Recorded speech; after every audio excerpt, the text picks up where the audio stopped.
It's normal to procrastinate on tasks that we don't like.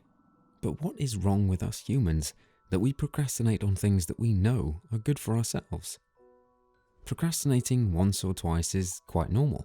However, it becomes a problem when we make it a habit. And you must have come across a number of possible solutions on the internet that seem to be ineffective in the long run, making you feel helpless.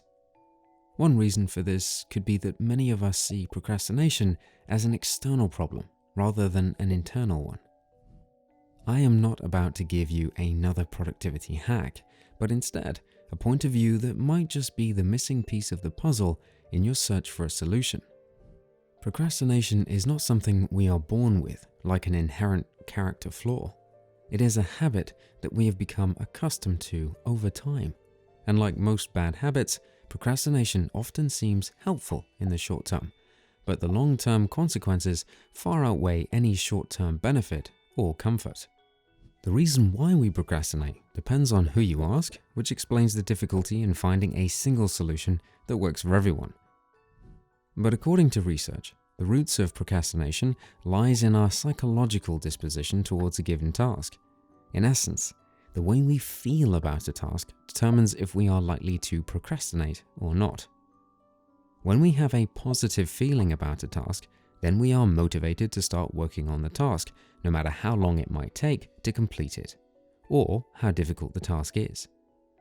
On the other hand, if we associate a negative feeling towards a task, then our brain automatically kicks into action whenever we have to do the task, and this unravels a series of events that eventually end in procrastination.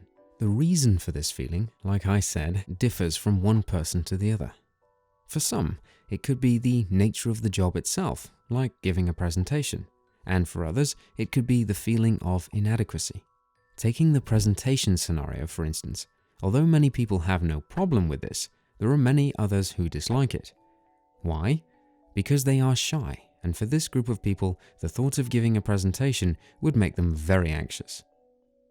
Anxiety builds up stress, and when we are stressed, what does our brain do? It brings up a solution that makes us feel better, and this could be watching TV, playing video games, or scrolling through social media. These actions provide temporary relief, but once we stop engaging in them, we feel worse than when we started. Knowing you had to start preparing for your presentation 6 hours ago will make you feel guilty for indulging in less productive activities. Worse still, you now have less time to prepare, and the thought of this will only compound your stress levels, leading to more procrastination. It is this cycle that makes procrastination dangerous, and lying within these series of events is a system that plays a key role in many addictive behaviors. This is called the reward system. The reward system creates a state of comfort that our brain begins to crave for once it has had the experience. This system is triggered when we do something that makes us feel good at the moment, like chatting instead of studying or watching TV instead of going to the gym. The problem is that this good feeling is temporary, and when it wears off, it leaves behind a feeling of guilt because we still have to face the reality of doing the unpleasant task that we try to avoid in the first place. But remember, our brain doesn't want to think about doing this work because it makes us feel bad, and so the entire procrastination cycle repeats itself. It doesn't take long before our brain associates the work we avoid doing with the alternative that makes us feel better, a phenomenon known in psychology as classical conditioning. Here is an illustration that will help. This is Henry, and he just got admitted into the university. Henry is a straight A student. He doesn't mind studying for long hours, but only if he finds the course interesting. Unfortunately, Henry hates writing long essays because they are boring. So whenever Henry has an essay to write, it makes him feel bad as he thinks of the long and boring hours of work ahead of him.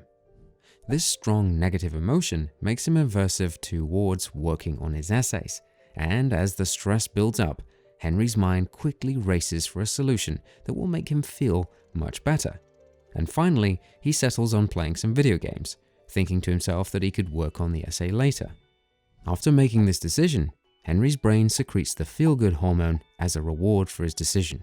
As time goes on, two things happen. 1. Henry has even less time to complete his essays before the next day, and 2. This puts him under pressure, and he feels guilty for wasting so much time.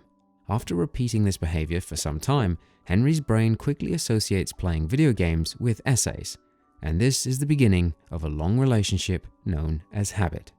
Over the course of our lifetime, we all form several associations like this because it makes us feel better. Typical examples are eating or smoking when we feel nervous, drinking when we feel frustrated, listening to music, or, like Henry, playing video games when we are unhappy. While this is not usually a bad way to ease stress, the problem arises when it comes in the way of our productivity. So, what do we do? The first step is acknowledging that your mind has a role to play when you procrastinate, and the two major triggers it uses are your own thoughts and feelings. Your mind is designed to protect you from both physical and emotional harm, and although this is a good thing, it can sometimes work against us. Fortunately, we have some level of control over our thoughts and feelings, and this means we can trick our mind to believe what we want it to. How? By changing our perspective. It doesn't really matter what productivity strategy you use to fight with procrastination.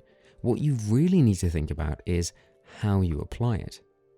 Let's say you were procrastinating on a big project and you felt overwhelmed.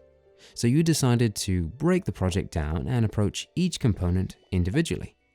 But after focusing on a single component, you still got stuck and eventually gave up. You are then left with a conclusion that this strategy doesn't work for you. But was it the strategy, or was it your attitude that failed you? What if you allocate a number of time slots to deal with different components of the project and try to work on it? This would give you a certain amount of data to work with. Maybe you manage to complete 4 out of 6 components, and that would be a success. So, the next time you are faced with procrastination, don't change the strategy, but change the way you use it.